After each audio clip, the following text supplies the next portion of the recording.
다음은 우리가 헤모글로빈에 관해서 공부를 하겠습니다. 이러한 헤모글로빈 혹은 뭐 혈색소라고 우리가 얘기하죠. 그래서 헤모글로빈은 적혈구의 이제 색소를 우리가 혈색소라고 얘기를 합니다. 그래서 이러한 그 헤모글로빈 같은 경우는 그 아이온, 철을 그 함유하고 있는 어떤 결합된 단백질, 색소로 이루어진 그러한 그 결합된 단백질이죠.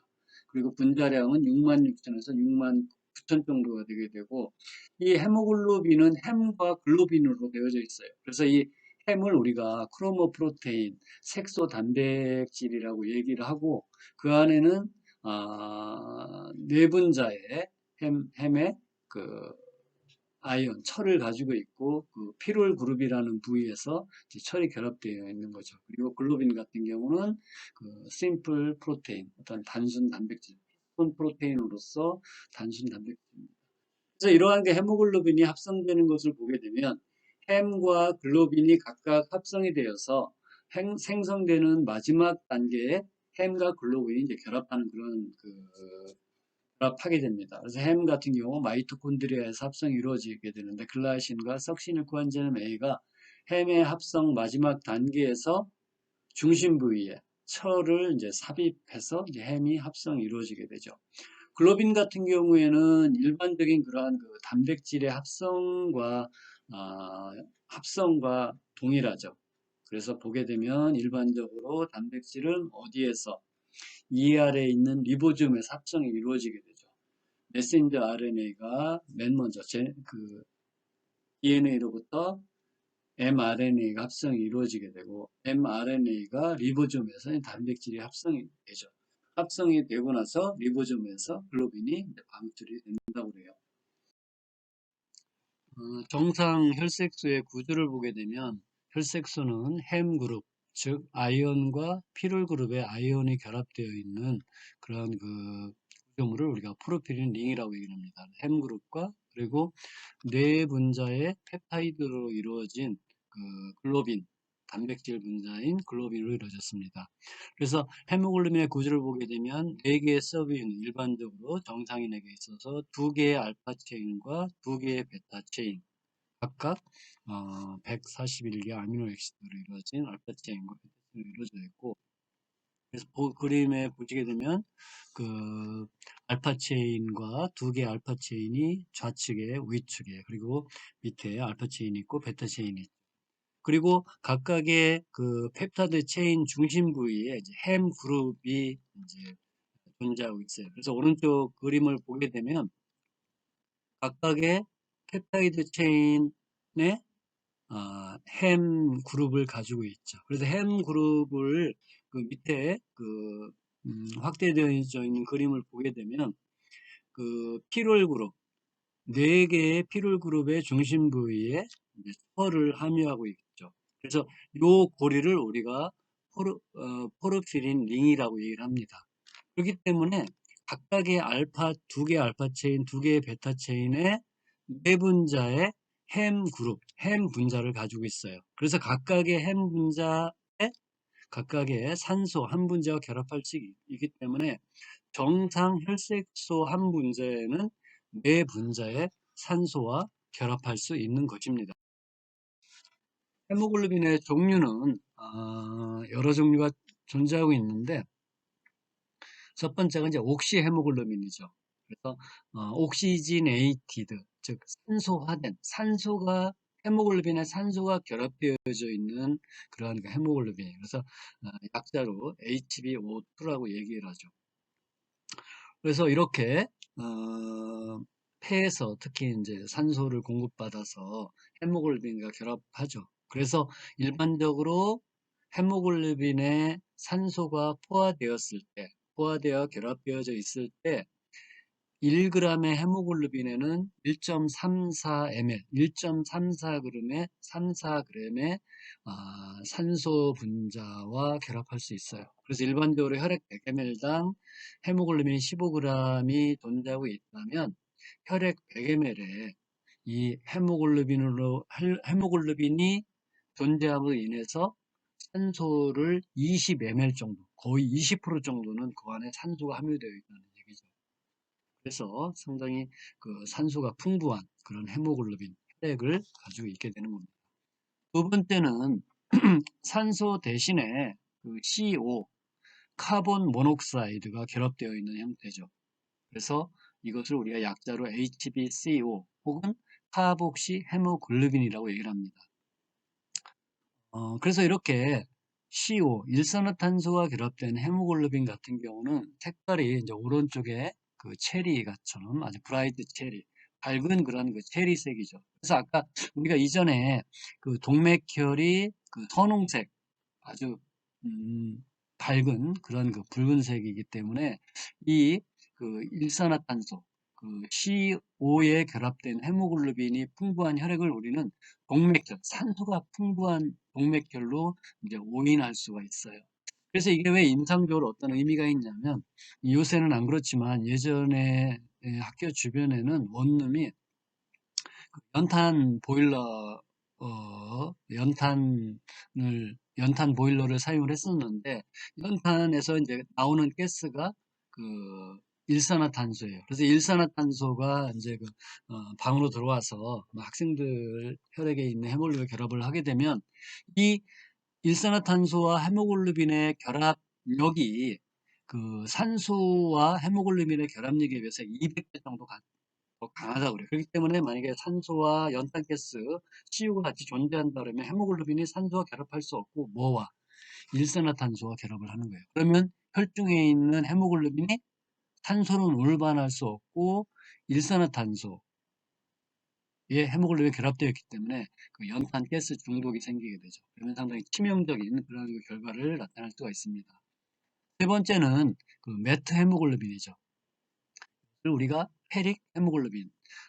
이 헤모글로빈은 일종의 그 헤모글로빈 유도체로서 그 헤모글로빈의 그 페로, 이가 철이 3가 페릭 스테이지의 3가 철로 산화된 옥시데이션 되는 어떤 헤모글로빈의 진정한 그 산화형이죠. 산소화가 아니라 산화형이에요. 그래서 이러한 그 메타 헤모글로빈을 함유하는 혈액은 그 다크 초콜릿, 초콜릿 브라운, 상당히 그 짙은 초콜릿 갈색을 띠고 있어요. 그래서 이러한 그 메타 헤모글로빈을 가지고 있는 그런 어린이에 있어서는 이러한 그 피부에서 어떤 초콜릿 어떤 그 갈색을 띠기 때문에 이러한 질환을 우리가 사이노시스 청색증이라고 얘기를 합니다.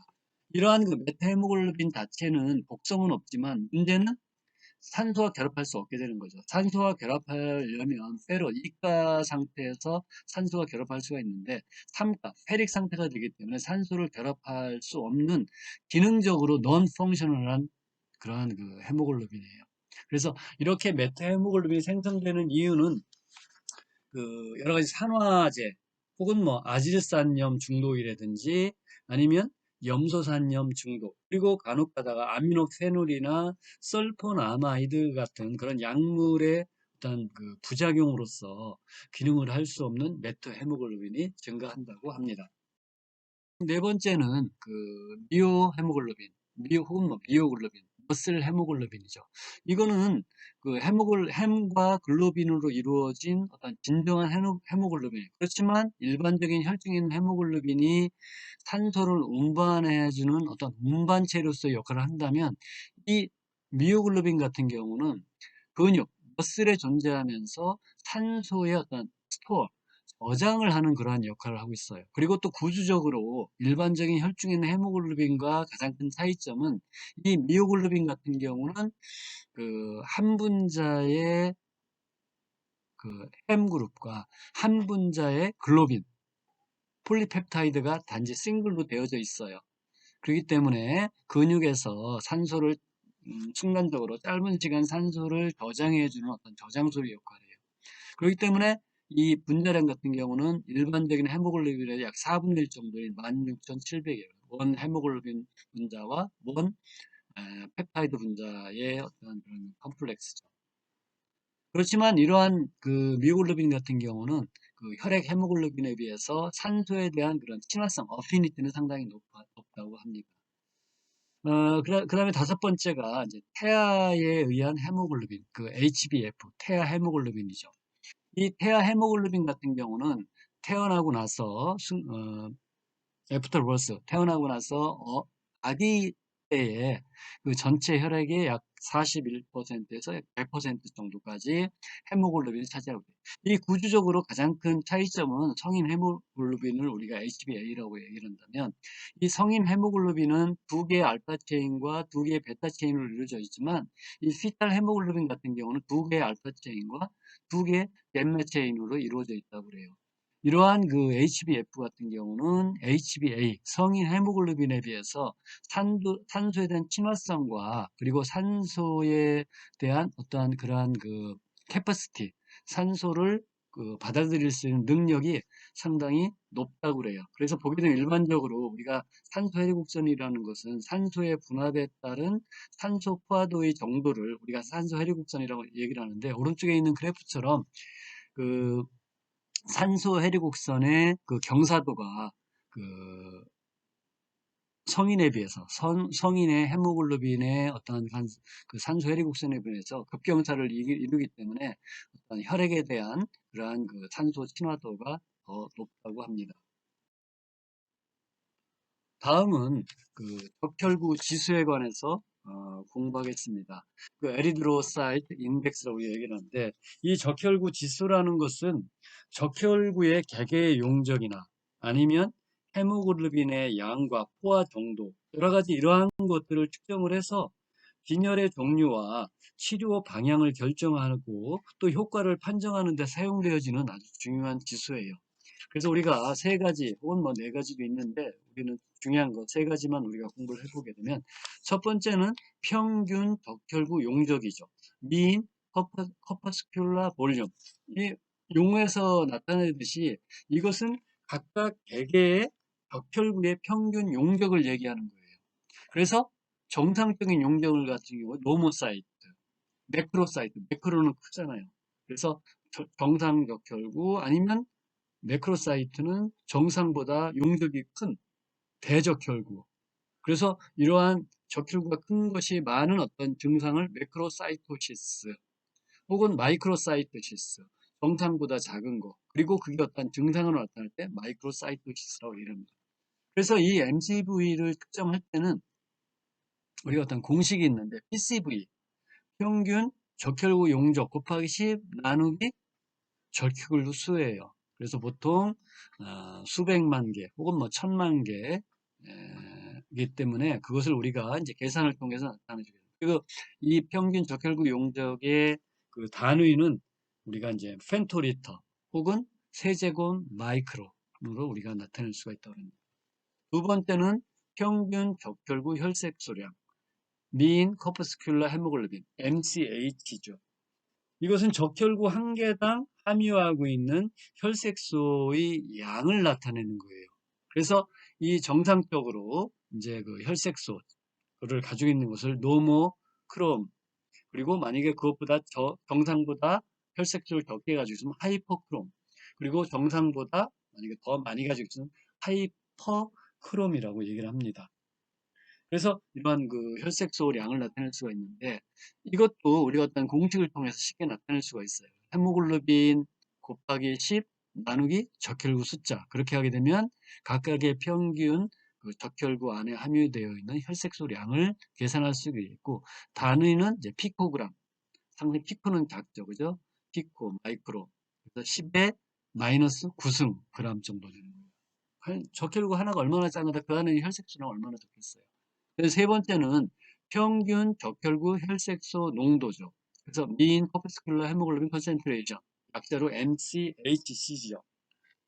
그래서 이것은 일정 용적 중에 적혈구에 함유되어 있는 헤모글로빈의 양을 백분율로 표시한 것이에요. 그래서 단위도 그램 퍼센트 혹은 그램 퍼 데시리터죠. 그래서 이러한 평균 적혈구 혈색소 농도는 헤모글로빈 곱하기 100 나누기 PCV를 통해서 우리가 계산할 수가 있습니다. 그래서 여기 보면 앞에 밑에 나와 있는 것이 각각의 동물에 있어서 정상적인 그런 그 적혈구 지수죠. 개의 경우에는 그 평균 적혈구 용적이 59에서 69 피코 펜토리터 펜토리터 정도, 그래서 이것보다 작게 되면 우리가 마이크로사이토시스, 더 크게 되면 매크로사이토시스 이렇게 얘기를 했었죠. 그 다음에 평균 적혈구 혈색소량은 개에서 20에서 24 피코그램. 그죠? 적혈구 하나에 10의 마이너스 9승 그램 정도 있는 거예요. 그리고 MCHC, 평균 적혈구 혈색소 농도는 30에서 35 그램 per 데시리터 정도. 각각의 이러한 적혈구 지수를 통해서 빈혈의 종류나 아니면 빈혈을 치료했을 때 어떤 그러한 그 치료 정도 정도, 효과 같은 거, 이러한 것들을 우리가 계산할 때 사용하는 것이 적혈구 지수입니다. 감사합니다. 다음은 백혈구에 관해서 공부하겠습니다. 일반적으로 적혈구는 혈류에서 그 고유한 기능을 수행하지만 백혈구는 조직에서 그 특정한 기능을 수행합니다. 즉, 적혈구는 산소 운반, 산소 혹은 이산화탄소 운반에 주된 역할을 하기 때문에 혈류 중에서 기능을 수행해야 되죠. 그렇지만 백혈구는 어떠한 그 생체에 대한 어떠한 그런 그 병균의 침입에 대해서 그 생태를 보호해주기 위해서 면역 반응을 매개하기 때문에 그러한 그 병균이 침입이 실질적으로 일어나는 조직에서 그 기능을 수행하는 것이죠. 그리고 이러한 그 면역 반응을 수행하기 위해서는 새로운 단백질을 합성한다든지 여러 가지 그런 배처 능력을 필요로 하기 때문에 백혈구는 핵을 가지고 있습니다. 또한 적혈구는 운동성이 없지만 백혈구는 이러한 그 면역 반응을 하기 위해서는 어떤 활성 단계에서 아메바 양의 어떤 그 운동을 수행하는 것으로 알려져 있습니다. 그리고 백혈구는 5개의 어떠한 그런 서브 타입으로 나누어지는데 특히 그 세포질에 있는 과립의 어떤 염색성에 따라서 과립의 유무에 따라서 과립구와 무과립구로 나눌 수가 있습니다. 그리고 5번째는 우리가 그 백혈구 같은 경우는 백혈구에 존재하는 과립의 염색성의 정도에 따라서 호중구, 호산기구, 후염기구로 나눌 수가 있습니다. 먼저 백혈구를 우리가 과립구와 그리고 무과립구로 나눌 수가 있다고 그랬는데 과립구에는 일반적으로 호산구, 에오시노필, 그리고 바소필, 호염기구, 그리고 뉴트로필이 있습니다. 호산구 같은 경우는 붉은색 계열의 에오신과 같은 산성 그 다이, 그 염색액에 그 염색이 되는 그러한 그 과립을 함유하고 있습니다. 그리고 호염기구 같은 경우는 블루 다이, 즉 푸른색의 염기성 염색액에 염기가 되는 거죠. 그에 비해서 호중구 같은 경우는 그런 그 산성이나 아니면 그 염기성 다이에서 어떤 염색이 잘 안 되는 디지털 어피니티를 가지고 있는 그러한 그 과립을 함유가 있는 것을 우리가 호중구라고 얘기를 합니다. 그리고 무과립구 같은 경우에는 밑에 그림에 있는 것처럼 그 세포질에 이제 과립이 거의 없죠. 하고 그리고 단구 같은 경우도 거의 없고 그 대신 단구가 이제 백혈구 중에는 가장 큰 놈인데 보게 되면 큰 핵을 가지고 있고 림파구도 마찬가지로 큰 핵을 가지고 있고 그리고 이러한 그 백혈구의 일반적인 특징을 보게 되면, 먼저, 운동성을 가지고 있기 때문에, 그, 유주성을 가지고 있어요. 아메바 양의 그, 운동성. 쪽, 조직에 염증이 있을 때, 그 자기의 체형을 변형을 해서, 모세관 공급, 즉, 이런 그 모세혈관에는 그 내피세포의 싱글 레이어로 이루어졌기 때문에, 내피세포와 내피세포의 간격, 클레프트를 우리가 모세관 공극이라고 얘기하죠. 이 모세관 공극을 통해 조직으로 이행을 하게 되는 거죠. 그래서 그 유주성을 통해서 이러한 그 백혈구 이동을 할 때는 크롤링 라이크 모틸리티 오브 셀, 세포가 어기적 기어가는 형태고, 그리고 이렇게 운동을 할 수 있는 이유는 백혈구 안에 있는 액틴 사이토스켈레톤, 세포 골격에 의해서 그 힘이 생성이 된다고 합니다. 그리고 이러한 백혈구는 다양한 그 세포 타입에 있어서 이러한 그 운동성을 가지고 있고 특히 그 세균, 박테리아를 찾기 위해서는 그 백혈구는 이러한 그 운동성, 유주성을 가지고 있어야만 됩니다. 그리고 두 번째는 향화성이라는 것을 가지고 있는데 백혈구는 그 케모 어트랙턴트, 즉 어떤 사이토카인이나 아니면 히스타민 여러 가지 이러한 물질이 어떤 염증 부위에 분비되어졌을 때 이러한 것을 향해서 어떤 그 백혈구가 이동을 하게 되죠. 그래서 이러한 유주하는 백혈구는 조직에 있는 이물질의 농후한 부분을 향해서 이동을 하는 것. 그래서 그러한 이동하는 성질을 우리가 향화성이라고 얘기를 합니다. 또한 백혈구 중에 물론 모든 백혈구가 그런 건 아니지만 특히 이제 호중구나 간핵구에서 유래한 배식세포 그리고 일부 호염기구 이러한 것들은 그 이물질을 이물질이 침입이 되었을 때 백혈구 세포의 체형을 변화시켜서 이물질을 안으로 끌어들이고 그리고 그 끌어들인 이물질을 소화, 분해하는 작용이 있는데 이것을 우리가 그 파고사이토시스, 식작용, 대식작용이라고 얘기를 합니다. 그래서 이렇게 그 이물질을 끌어들이고 나서는 라이소좀과 결합을 해서 용화소체와 융합을 해서 파고라이소즘을 형성하고 그 용해소체 안에 있는 그러한 그 가수분해 효소에 의해서 이물질을 그 분해시켜 버리죠. 그리고 특히 이러한 것들은 우리가 그 non-specific 그 디펜스, 비특이적인 면역, 염증과 같은 비특이적인 면역에 있어서 상당히 중요한 그러한 그 이물질 제거 반응, 면역 반응이죠. 그리고 일반적으로 백혈구의 크기는 6에서 20 마이크론인데 특히 단핵구가 이제 가장 크고 그리고 임파구가 상대적으로 작고 그리고 그 외에 혈구들도 보통 사이즈 이러한 그 사이즈를 가지고 먼저 그 호중구를 보게 되면 뉴트로필을 보게 되면 백혈구 중에 상대적으로 많은 그러한 그 서브 타입 그 백혈구 서브 타입이죠. 그리고 마찬가지로 백혈구의 호중구도 이제 본메루, 골수에서 형성이 되고 이 세포질에는 많은 그러한 그 미세한 과립을 함유하고 있다고 그래요. 그래서 이러한 그 과립은 그 중성 다이, 즉 호산구나 산호성 다이나 아니면 염기 호성 다이에 잘 염색이 되지 않고 중성 다이에 염색이 되는 그런 그 과립을 함유하고 있고 그리고 호중구는 이제 핵을 가지고 있고 그 엽으로 나뉘어져 있고 이제 분절화되어져 있죠. 그래서 가운데 양쪽에 이렇게 어떤 엽을 가지고 있는 분절형의 그런 그 백골 그리고 과립에는 마찬가지로 이제 용해소체를 가지고 있어서 용해소체 안에는 가스분해 혹은 산화효소를 가지고 있어서 이물질을 식작용했을 때 이물질을 분해하는 그러한 기능을 수행하고 있습니다. 그리고 식작용을 하기 위해서는 아메바 양의 어떠한 그러한 운동을 하게 되죠. 그로 인해서 이물질을 그 제거하는 중요한 메커니즘이죠. 특히 그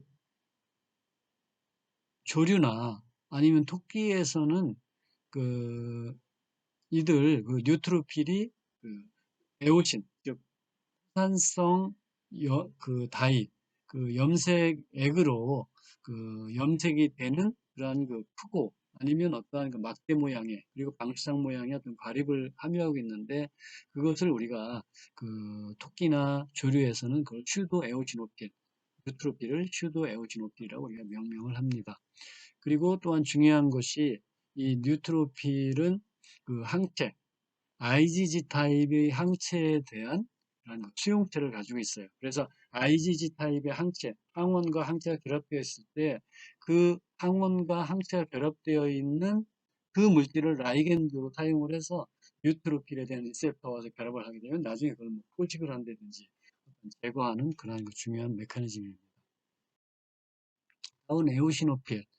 이 호산구죠. 에오시노필은 산성 다이로 염색이 되는 그러한 그 세포질에 많은 과립을 가지고 있고 뉴트로필에 비해서는 그 엽이 적은 수의 엽을 가지고 있는 그러한 그 핵을 가지고 있어요. 마찬가지로 본메루, 골수에서 유래가 되어져 있고 약간의 운동성을 가지고 있고 파고사이틱 액티비티, 즉 식작용은 약간 미미하죠.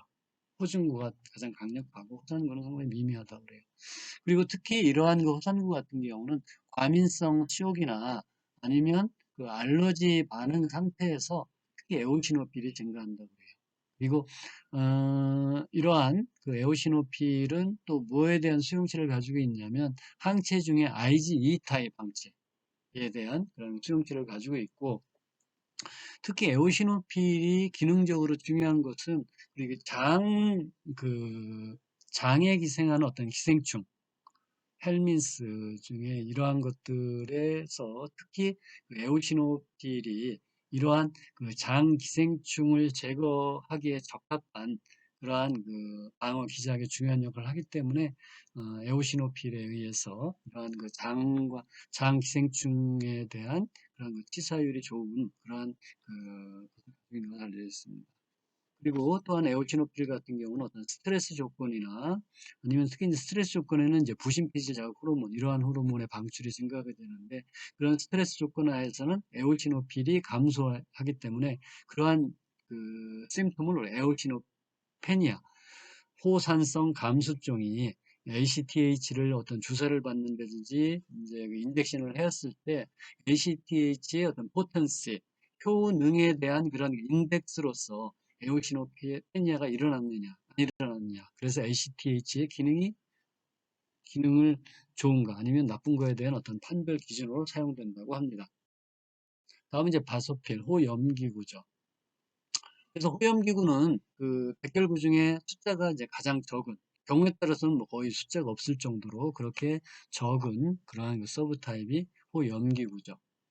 그리고 파고사이토시스, 식작용은 뭐 거의 약하거나 거의 없을 정도. 마찬가지로 골수에서 유래가 되어져 있고, 또한 이게 이제 면역에서 중요한 것이 바소필에서는 그 히스타민이나 아니면 그러한 물질을 생성해 주는데, 그게 조직에서는 메스트셀, 비만 세포가 이제 그 히스타민을 생성해 주죠. 근데 혈류 중에서는 바소필이, 그리고 특히 이런 메스트셀과 그 바소필 같은 경우는 IgE 항체에 대한 그러한 수용체를 가지고 있다고 그래요. 그리고 특히 어떤 염증 부위에서 바소필과 메스트셀은 히스타민이나 헤파린, 브레이드키닌, 세로토닌, 라이소소말 엔자임, 이러한 어떤 염증성 매개 물질을 분비하는 것으로 알려져 있습니다. 네 번째가 임파구죠. 임파구 같은 경우는 백혈구 중에 상대적으로 좀 숫자가 많다고 그래요. 호중구만큼 많죠. 특히 소나 아니면 면양, 사냥, 돼지, 치킨, 닭에서 이런 그 가축에서 그 백혈구 중에 숫자가 이제 가장 많은 그러한 혈구가 임파구죠. 마찬가지로 임파구에도 원래 기원은 골수에서 기원을 해서 그 형성이라기보다는 이제 뭐 뭐랄까 그 증식이나 아니면 그 매추레이션 과정을 그 임파 조직, 가령 임파절이나 아니면 그 의장에 있는 페이어스 패치 혹은 스펠린, 펀실, 사이먼스와 같은 임파 조직에서 매추레이션 과정을 거친다고 그래요. 그리고 핵은 상당히 크고 원형이고 거의 세포질 전체를 채울 정도로기 때문에 이러한 임파구에서는 세포질이 거의 뭐 없다 그래요. 왜냐면 핵이 거의 다 채워졌을 정도니까. 그리고 임파구에서 주로 이제 항체를 생성하는데, 이 항체 같은 경우는 임파구 중에도 임파구, B셀에서 생성이 되는 거죠. T셀은 생성하지 않습니다. 그리고 특히 항체 중에는 IgG 타입이 가장 풍부하게 생성이 됩니다. 그리고 이런 임파구 같은 경우에는 어떤 의장, 인테스트 장이나 아니면 그 다궁이나 아니면 호흡기 점막으로 이주하기 때문에 많은 수가 혈중에서 이러한 조직으로 이주를 한다고 그래요. 그리고 운동성도 가지고 있고 아메바양의 어떤 활동을 하지만, 그렇지만 파고사이토시스, 식작용은 하지 않는 것으로 알려져 있습니다. 그리고 임파구에서 그 일반적으로 이제 과립이 없다고 하는데, 과립이 없다 그래서 뭐 전혀 없는 것은 아니고, 어떤 종에서 임파구의 청색 세포질 내에 적자색의 약간 거친 과립을 함유하고 있는데, 우리가 이 과립을 아주로필릭 그래뉼, 아주로 호성 과립이라고 얘기를 합니다. 그리고 이러한 그 임파구 같은 경우는 조직으로 이주를 했다가 또 조직에서 임파틱 시스템을 통해서 컬렉션이 되어서 나중에 다시 어디로 어떤 그 혈관계로 다시 리서큘레이션이 가능한 그러한 그 혈구세포죠. 그래서 이러한 것들은 상당히 독특하죠. 그 외의 것들은 일단 조직으로 나오게 되면 조직에서 파기가 되어서 다시 혈액으로 재순환할 수가 없는데 임파구만큼은 어떤 면역 반응의 어떤 메모리 기능, 나중에 동일한 어떠한 병인이 침입했을 때 그거에 대한 어떤 방어 기작을 하기 위해서 메모리 기능을 가졌기 때문에 이러한 임파구는 다시 혈액으로 혈중으로 다시 순환될 수 있다고 합니다. 임파구는 일반 크게 T 임파구 그리고 B 임파구 그리고 NK 내추럴 킬러 셀 이렇게 이제 세 크게 그룹으로 나눌 수가 있어요. 첫 번째가 이제 T 임파구죠. 이 T 임파구도 여러 가지 서브 타입이 있는데 그 세포 독성 T셀, 사이토톡식 T셀이죠. CTL, 사이토톡식 T 임파구 혹은 헬퍼 T셀, T 도움세포, 서프레서 T셀, T 억제세포, 그리고 메모리 T셀, 메모리 T 기억세포, 이렇게 다양한 그런 서브 타입이 있어요. 그 중에 사이토톡식 T셀 같은 경우는 킬러셀이에요. 그래서 일단 이 물질, 포린 보디를 직접 킬링해 줄 수 있는 그러한 그 세포들이죠. 그리고 특히 어떠한 그러한 그 포린 보디냐면 트랜스플란티드 오간, 어떤 이식된 기관이나 아니면 캔서, 바이러스, 그리고 세포질 내의 어떠한 그 미생물들, 세균 같은 것들, 이러한 것들을 직접적으로 킬링해주는 그러한 그 세포를 우리가 사이토톡식 T셀이죠. 그리고 헬퍼 T셀이라는 것은, 안티젠을 인식을 해서 그 B셀이 안티젠을 인식함으로 인해서 B셀이 항체를 생성해 줄 수 있는 플라즈마 셀로 분화되는 것을 도와주는 어떤 도움 세포죠.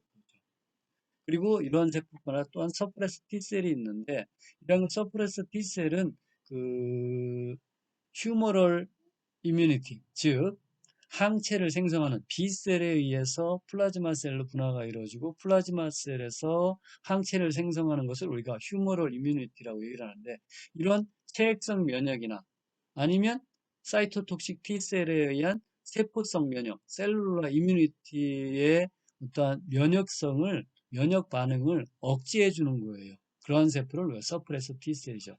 메모리 T셀이라는 것은 어떤 이물질의 반응에 이물질이 공격했을 때 그 이물질의 어떠한 기억을 가지고 있음으로 인해서 후에 나중에 동일한 항원이 공격했을 때 그거에 대한 기억을 가지고 그에 대한 어떤 면역 반응을 촉진해주는 그러한 세포를 우리가 메모리 T셀이라고 얘기를 합니다.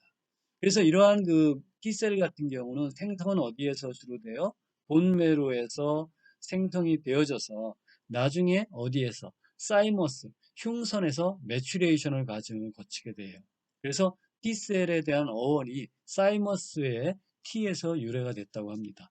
이러한 T 임파구 같은 경우는 전체 그 임파구 중에 약 85%, 거의 뭐 한 80%,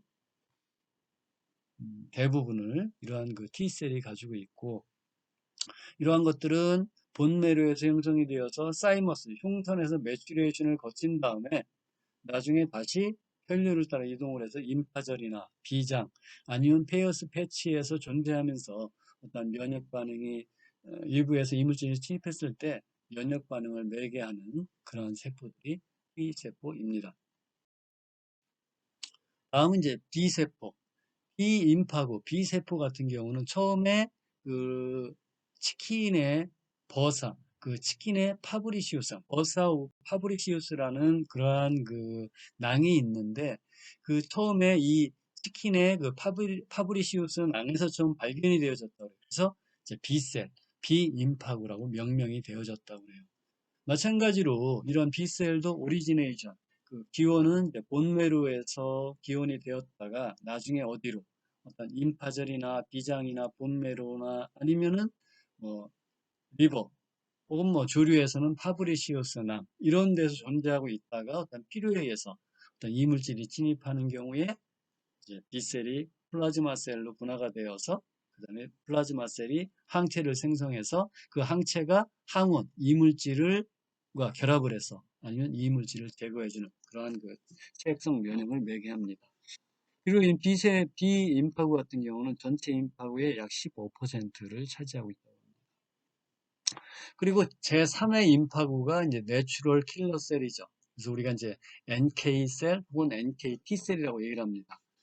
그래서 이러한 그 NK T 셀 같은 경우에는 이제 그 임파구 중에 큰 대형의 어떤 과립을 함유가 있는 것이고, 사실 이 NK T 셀 같은 경우 그 어떤 전구 물질, 프리커서나 아니면 그 라이프 히스토리가 상대적으로 많이 연구되어져 있지는 않고 알려져 있지 않아요. 근데 최근에 이제 NK 셀의 기능이 많이 알려져 있고 그 어떤 면역 반응에서의 중요성이 부각되면서 최근에 이제 많은 연구가 이루어지고 있습니다. 그리고 특히 이러한 그 NK T셀 같은 경우는 인터페론에 의해서 이제 활성화되어지고 주요한 그러한 그 타겟은 바이러스에 감염된 세포나 아니면 캔서, 종양셀이에요. 그래서 이러한 바이러스에 감염된 셀이나 종양세포를 직접적으로 타겟해서 공격을 해서 이제 그 킬링, 그 사멸시키는 그러한 그 세포가 NK T셀이죠.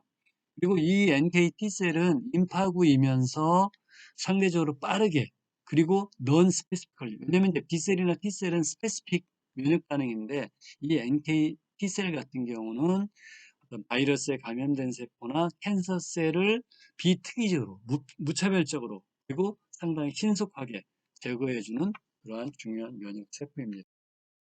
그래서 우리가 임파구를 분류를 지금까지 했었는데 우리가 이제 혈부세포의 기원을 얘기했을 때 골수 조혈 줄기세포, 헤마토포이틱 스템셀에서 인포이드 스템셀과 그리고 미엘로이드 스템셀, 즉 임파구 줄기세포와 골수 줄기세포로 나누어지고 골수 줄기세포 같은 경우는 단핵구 혹은 뭐 여러 가지 적혈구, 혈소판, 백혈구 들이 이러한 골수 줄기세포에서 유래가 되고 임파구 줄기세포에서는 T임파구, B임파구, NK셀 그리고 최근에 이제 덴트라이틱 셀 이러한 세포들이 비임파구 줄기세포에서 유래가 됐다고 해요.